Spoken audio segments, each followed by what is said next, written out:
Forcément, en ayant réalisé ma meilleure perte de la saison en qualification, je pensais, j'avais montré que j'étais en forme et je voyais à l'entraînement et là ça se concrétisait. Donc forcément, j'avais d'autres ambitions pour la finale. Après, malheureusement, ça ne se passe pas toujours comme on veut. Je pense que j'ai voulu me protéger du stade en me disant voilà, faut pas que je me laisse trop embarquer par cette ambiance qui était quand même assez dingue.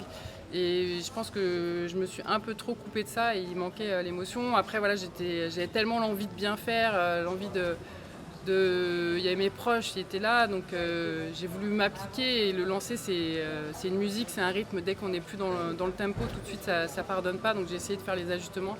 Malheureusement, ça n'a pas marché comme je voulais, donc forcément il y a beaucoup de déception, de la frustration, ça va me prendre encore quelques jours pour digérer. C'est pas encore fini, c'est sûr.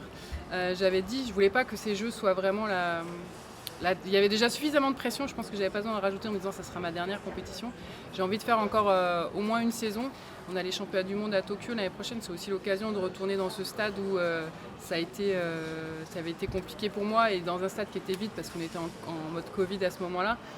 Et puis je me reposerai la question, je pense, l'année prochaine en fonction de ce que ça donne. Mais pour l'instant, ça me paraît vraiment loin 2028 parce que je suppose que c'est un peu le sous-entendu. Mais j'ai toujours fonctionné comme ça sur 1 an, 2 ans et puis après on verra.